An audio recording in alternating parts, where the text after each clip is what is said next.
Bonjour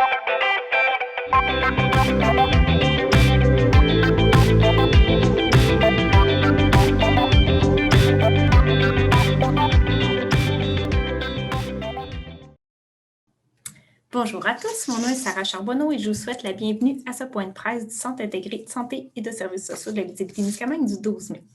L'objectif d'aujourd'hui est de présenter le guide sur le droit et les responsabilités des usagers et dans un deuxième temps, de procéder au lancement de la campagne de promotion concernant le droit de porter plainte.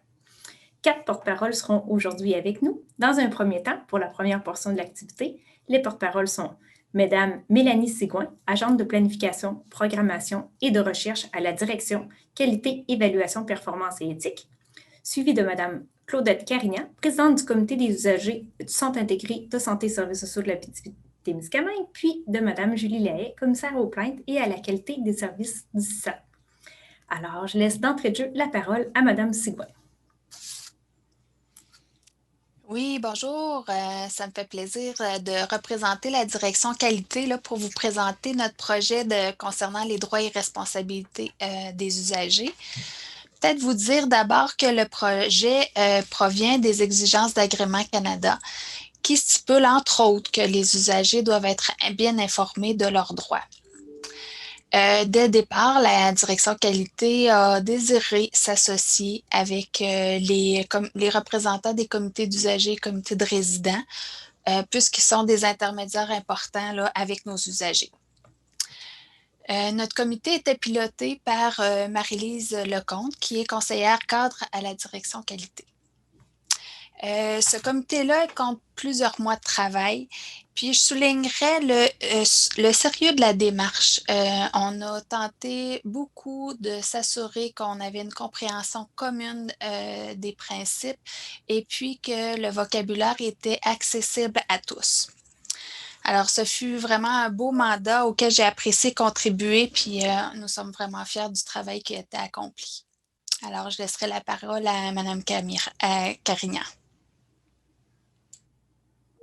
Vous pouvez poursuivre, Mme Carignan. Oui, ça me fait plaisir. Donc, d'emblée, j'aimerais rappeler aux gens le rôle du QC, du QC et des CU, des CR dans notre établissement. Notre mandat premier est celui de faire la promotion des droits et la défense des droits. On a également dans nos mandats de travailler également à l'amélioration de travailler, d'être un peu les gardiens d'amélioration des soins et des services que nos usagers reçoivent. Dans cette optique-là, il allait de soi que depuis la fusion sur notre territoire de nos centres de santé, on vit maintenant avec un CIS, il était devenu vraiment important qu'on s'assure que nos usagers, qu'ils soient à Amos, Ville-Marie, La Sœur, Rouen, lorsqu'on va leur parler de leurs droits, qu'on utilise tous le même langage. De là, cette importance de créer ce guide qu'on vous présente aujourd'hui.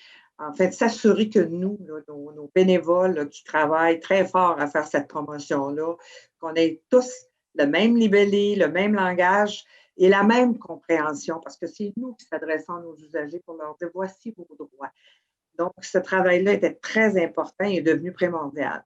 Dans un premier temps, ce qu'on a fait, on a regardé ce qui se faisait dans chacune des installations du CIS.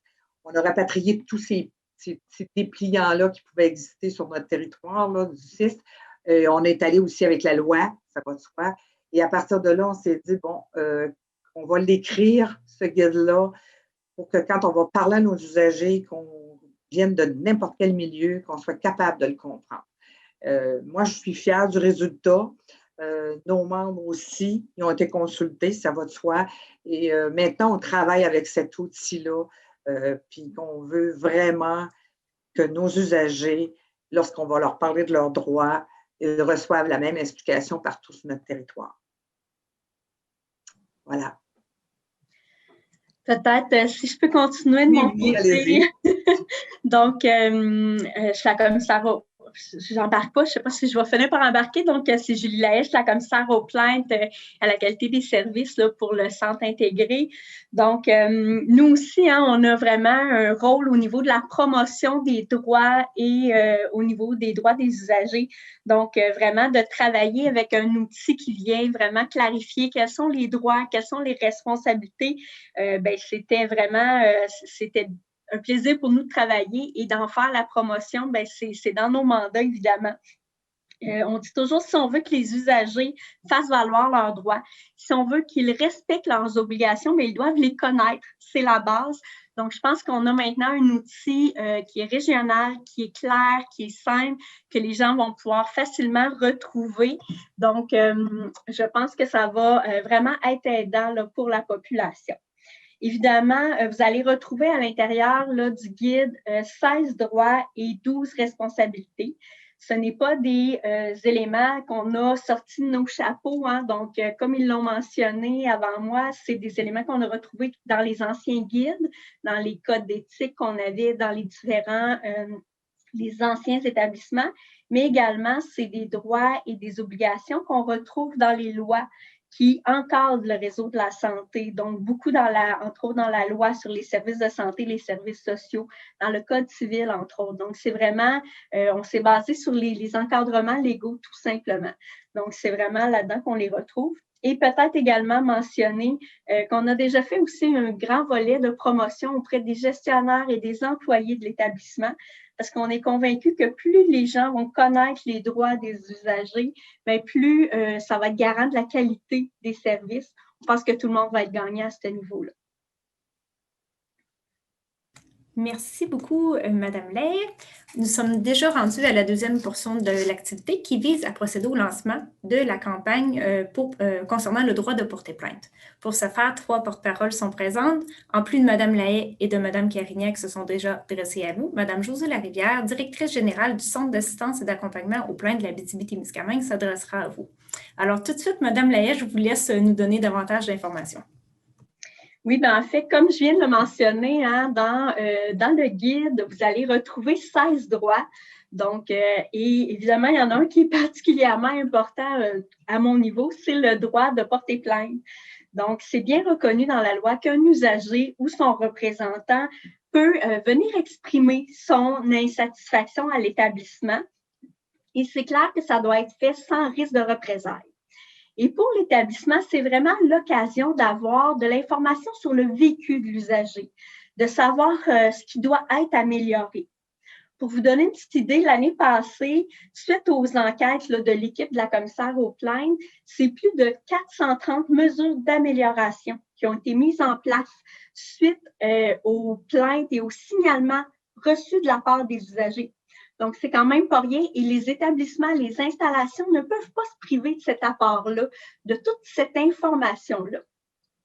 Et les 2 collègues là, qui vont parler avec moi, donc autant au niveau des comités d'usagers que du Centre d'assistance d'accompagnement aux plaintes, on a en commun notre mission de faire connaître le régime de l'examen des plaintes, de faire connaître le droit de porter plainte et on s'est un petit peu questionné à savoir est-ce que c'était bien connu dans le contexte où, tenez-vous bien, il est arrivé une pandémie.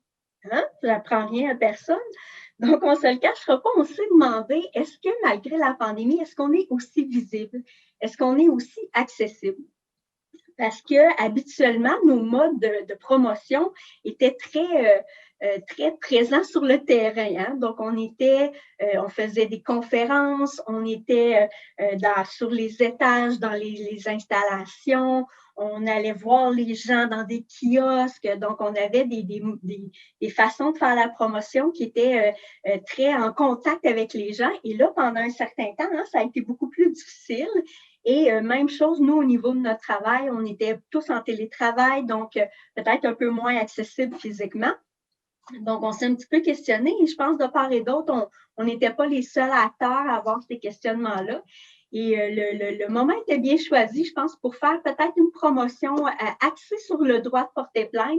Et c'est dans ce contexte-là qu'on a développé un petit peu la campagne de promotion qu'on lance aujourd'hui avec beaucoup de fierté, je dois le dire. Donc, c'est une campagne qui est, dans le fond, sous la forme de 3 capsules qui vont passer à la télévision, mais également au niveau de d'autres plateformes et à la radio également. Donc, 3 capsules qui vont venir vous présenter chacun des acteurs. Donc, une première capsule qui va vous être présentée. Je crois qu'elle peut vous être présentée dès maintenant. Donc, je vais laisser la capsule aller.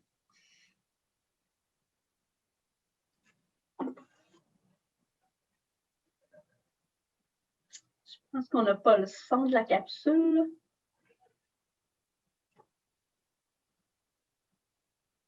Dans vos démarches.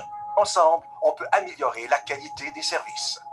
Désolée, je vais reprendre l'information. Désolée pour le petit problème de son. Là, je recule un petit peu. Je m'en excuse. Il est arrivé quelque chose. Est-ce qu'il faut que j'en parle? Puis à qui? Oui, il faut en parler. Les bénévoles des comités d'usagers et des résidents connaissent ces droits qui sont les nôtres. Ils peuvent vous renseigner sur ceux-ci et vous guider dans vos démarches. Ensemble, on peut améliorer la qualité des services. Si vous ne le dites pas, on ne saura pas. Venez nous en parler.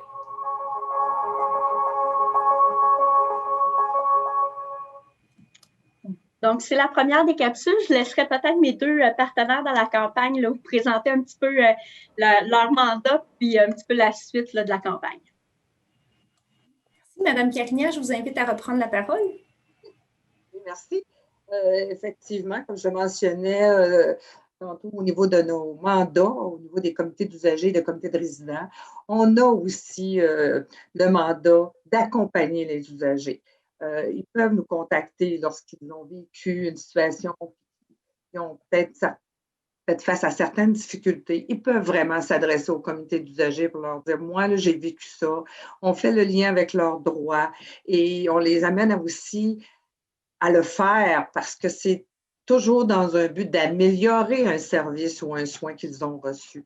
De toujours le voir de cette façon-là, non pas parce qu'ils veulent se plaindre, mais parce qu'on veut améliorer la situation pour les personnes qui auront à revivre certaines situations qui pourraient être semblables. Donc, l'objectif est celui-ci. Parlez-en lorsque vous sentez que vous avez possiblement été lésé dans un de vos droits, mais il faut nous en parler. On va vous accompagner, on va vous diriger vers les bonnes ressources. On va vous mettre en contact avec la commissaire. On peut vous accompagner jusque-là. On peut même vous soutenir dans l'écrit de votre plainte. Écoutez, on est là pour ça. On va vous diriger vers les bonnes ressources.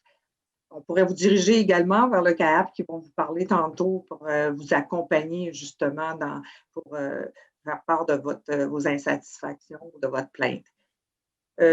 Pourquoi ce droit à ce moment-ci? J'aimerais vraiment, moi aussi, accentuer sur le fait qu'on vient de vivre une période de pandémie. On est encore dans une pandémie. Certains de nos droits ont été quand même mis à l'épreuve. Prenons seulement que l'exemple d'être accompagné. Hein, c'était pas facile. On ne pouvait pas rentrer là, à 2 pour accompagner quelqu'un dans l'hôpital. Ce droit-là était mis un peu sous, comment je dirais bien ça, là,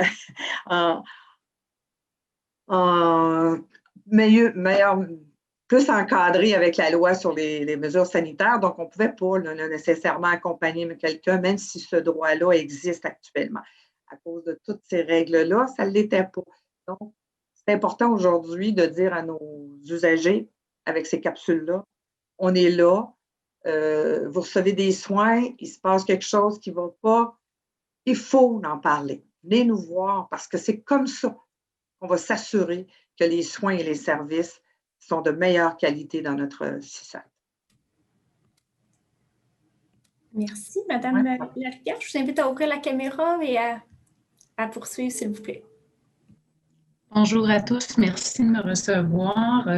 Je vais tenter de vous expliquer rapidement le rôle de notre organisme dans le contexte du droit spécifique qui est celui de porter plainte et de faire ressortir là, ce qui nous distingue de nos 2 partenaires là, qui ont parlé avant moi, soit la commissaire aux plaintes et à la qualité des services et son équipe, et aussi le comité des usagers du Centre intégré et ses membres.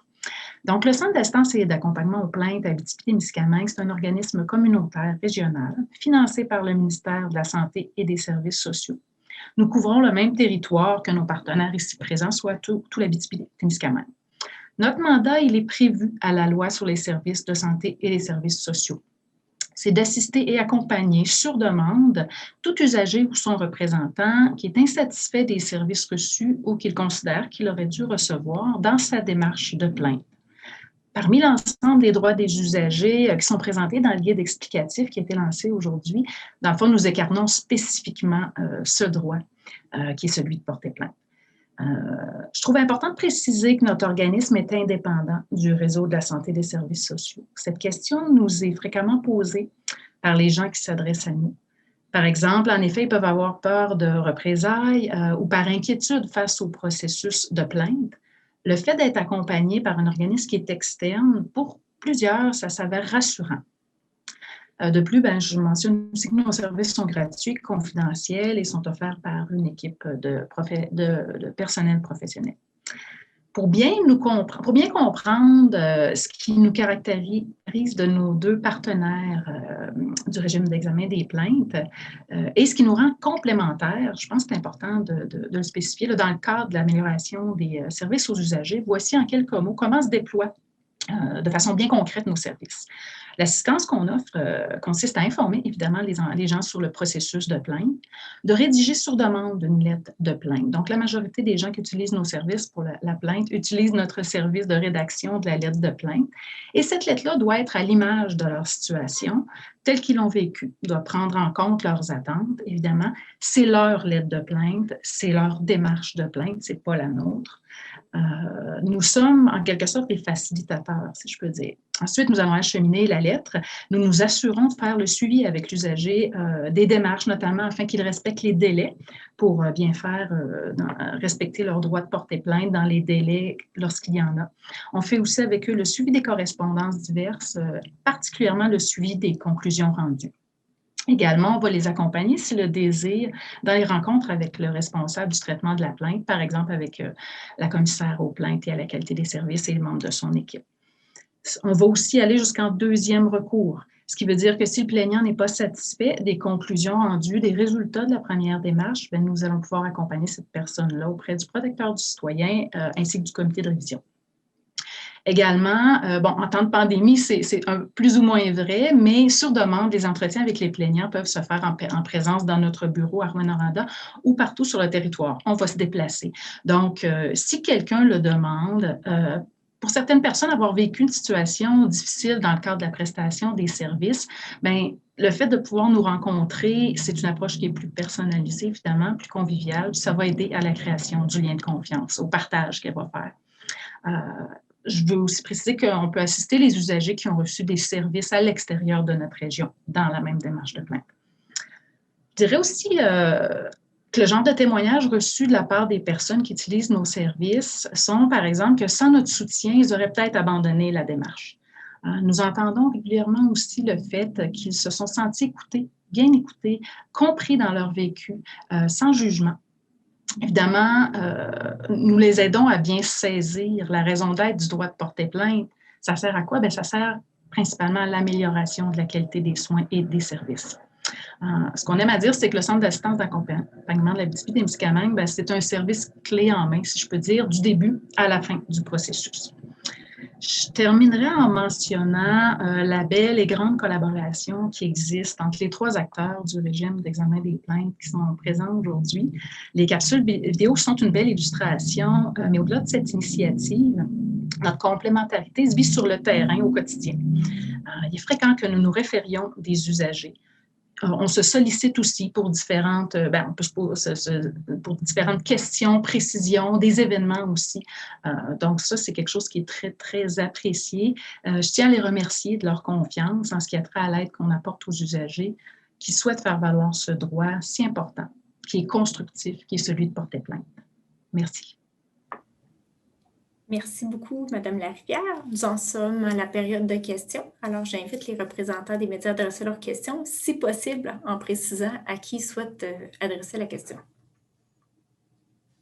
Je ne vois pas de questions à ce moment-ci. N'hésitez pas à ouvrir le micro si vous souhaitez adresser une question. M. Jean-Michel Côte-Noire, je vous laisse adresser votre question. En fait, je me demandais si c'était possible d'avoir une courte entrevue individuelle à la suite de la conférence de presse. Vous pouvez nous contacter en privé à l'adresse des communications, puis on pourra planifier le tout avec plaisir. Parfait, merci beaucoup. Puis peut-être en complément de l'information qui a été mentionnée, dans la section insatisfaction et plainte du site Internet du Centre intégré de santé et services sociaux de l'Abitibi-Témiscamingue, toute l'information est présentée. Puis également, le guide sur les droits et responsabilités des usagers est disponible en langue anglaise ainsi qu'en langue française. Je vois une question, M. Laferrière. Oui, j'aurais une question. Quand quelqu'un porte plainte, c'est quoi le processus qui se met en place après que le CISAT a pris connaissance de la plainte? On parle que c'est pour améliorer puis corriger s'il y a des problèmes dans le système. Qu'est-ce que le CISAT fait après avoir reçu la plainte? Après moi, c'est pour moi, celle-là. Donc, en fait, c'est vraiment très encadré par la loi, hein, le processus de plainte. Donc, on doit, la première étape, c'est de s'assurer de la recevabilité de la plainte. Donc, voir est-ce que c'est bien une plainte qui est recevable. Donc, à partir du moment que c'est vraiment une instance de l'établissement, donc, on va envoyer un accusé-réception à la personne attestant qu'on reçoit la plainte. Et par la suite, on fait une enquête. Donc, on va vraiment aller vérifier. Et là, les enquêtes, ça varie tellement d'un sujet à l'autre, dépendamment sur quoi la plainte porte. Mais on va aller rencontrer le personnel concerné, on va poser des questions aux gestionnaires, on va aller voir les procédures, les protocoles, on va consulter le dossier.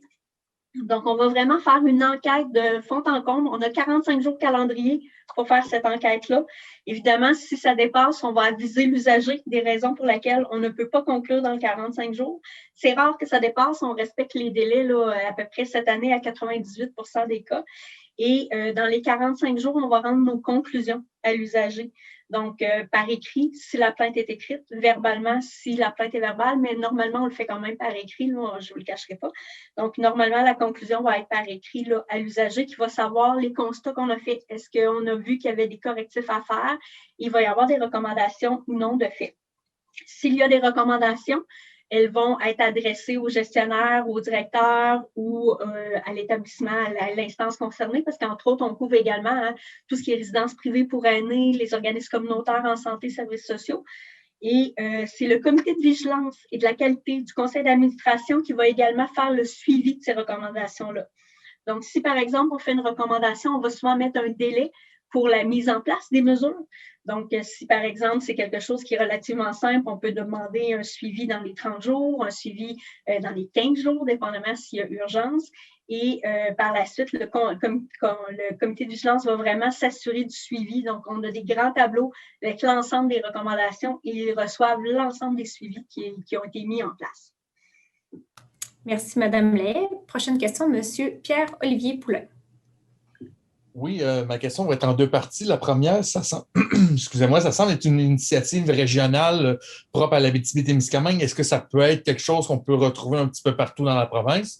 Puis deuxièmement, vous avez expliqué un peu que la pandémie a comme mis en lumière ce manque-là, un peu avec le manque de contact physique qu'on peut avoir. À quel point, justement, cette pandémie-là a comme bousculé l'urgence de créer un guide comme ça? Madame Lay. Bien, en fait, le guide, hein, on en avait déjà plusieurs. Il y avait des guides dans tous les anciens établissements. Donc, C3S des Aurores boréales, C3S les Escales. C'est vraiment l'agrément Canada, si vous vous rappelez, là, le processus d'agrément qui vient nous voir, nous certifier, qui a dit là, va falloir que vous ayez un guide qui est commun. Fait que ça, probablement que le travail se fait partout dans tous les nouveaux CIS d'harmoniser les documents. C'était juste ça, c'était une question de temps, il fallait le faire. Donc, c'est ce qui a été fait. Pour vraiment la campagne de promotion, elle, qui découle un peu plus, c'est vraiment plus la campagne de promotion qui découle de la pandémie, de se dire, ben, écoute, faut qu'on trouve des nouvelles méthodes d'innover, de faire la promotion. Il y en avait déjà eu des campagnes de promotion là, à la télé, mais là, on s'est dit, c'est un bon moment. On n'a pas pu faire beaucoup de promotions dans la dernière année parce que nos promotions, souvent, sont plus sur le terrain. Donc, on s'est dit, bon, sortons un petit peu plus au niveau là, de la télé, des médias, Facebook et tout et tout. Ben là, c'est sûr que oui, la pandémie a influencé. Mais je vous dirais que ça n'a pas été influencé par des constats qu'on a faits parce que je vais scooper mon propre rapport que je ne peux pas rendre public encore parce que ça doit passer à l'Assemblée nationale, mais on n'a pas de diminution dans le nombre de plaintes. Là. On constate que les gens nous ont trouvés malgré la pandémie. On constate même que les gens nous contactaient beaucoup en lien avec la pandémie au début, surtout là, dans les premiers mois de la pandémie. Donc, c'est pas parce qu'on s'est rendu compte que les gens nous contactaient pas, mais on s'est dit qu'on voulait quand même s'assurer d'être présent, qu'on voulait s'assurer que les gens nous voient, puis que ne pouvant pas être vus dans les kiosques, dans les centres d'achat ces temps-ci, ben, on s'est dit la télé, l'Internet, c'est une bonne façon de rejoindre les gens. Puis on ne se cachera pas que ne faisant pas de formation, ne faisant pas de grandes conférences cette année, bien, on avait peut-être aussi les budgets de faire de la promotion télé. Donc, on en a profité cette année. Prochaine question, M. Charles Laferrière. Oui, on parle de. J'ai deux questions. Ma première étant, on parle de droits et responsabilités. Qu'est-ce qu'on compte dans la responsabilité de l'usager? Et ma deuxième question est, en moyenne, par année, combien de plaintes sont faites auprès du CISAT ou auprès de l'institution où des plaintes sont portées? Bien, en fait, les responsabilités, c'est tout simplement des obligations aussi que l'usager a. Donc, par exemple, lorsque vous pourrez faire, vous avez certainement déjà consulté les documents, mais vous avez sûrement regardé des éléments qu'on demande aux usagers, entre autres, d'utiliser les services de façon judicieuse. Donc, oui, les usagers ont des droits, mais les droits ne sont pas limités. Un exemple aussi frappant va être l'usager a le droit au respect, mais le respect, souvent, ça va aller dans les deux sens. Donc, l'obligation de l'usager est également de respecter le personnel. Donc, c'est un petit peu pour ça qu'on tenait à, oui, parler des droits des usagers, mais également de ses obligations, de ses responsabilités. Puis, au niveau de la qualité des soins, la responsabilisation de l'usager, c'est important. Donc, entre autres, de tout dire à son professionnel de la santé, ce qui peut avoir un impact sur le traitement, sur la qualité de ses soins, de ne pas mentir à son professionnel de la santé, bien, ça fait partie de ses responsabilités s'il veut avoir la meilleure qualité de soins possible. Donc, c'est un petit peu comme ça qu'on entend les responsabilités. Au niveau du nombre de plaintes, bien, écoutez, c'est quand même relativement stable dans les dernières années. Il y a 2 ans, on a eu une année qui était un peu plus élevée avec environ 311 plaintes là, pour l'ensemble de la région. Depuis les dernières années, on oscille entre 270 et 280 plaintes là, par année pour l'ensemble des installations couvertes par le régime d'examen des plaintes. Donc, ça comprend toutes les installations du CIS, mais également tout ce qui est couvert par le régime d'examen des plaintes, donc l'ensemble des RPA, les résidences privées pour aînés, tout ce qui est transport ambulancier, tout ce qui est organisme communautaire, santé, services sociaux. Donc, c'est également ce qui est couvert là, par le régime d'examen des plaintes. Merci. Je ne vois plus d'autres questions. Est-ce qu'il y aurait une autre question de la part des médias? Alors, ça compléterait le point de presse pour aujourd'hui. Je souhaite vraiment remercier énormément l'ensemble de nos invités aujourd'hui, les représentants des médias qui ont participé à l'activité, également les jeunes de la population qui assistent au webinaire présentement. Également, rappeler que toute l'information est disponible sur notre site Internet et de ne pas hésiter à nous contacter si vous voulez plus d'informations. Alors, merci encore à tous et bonne journée.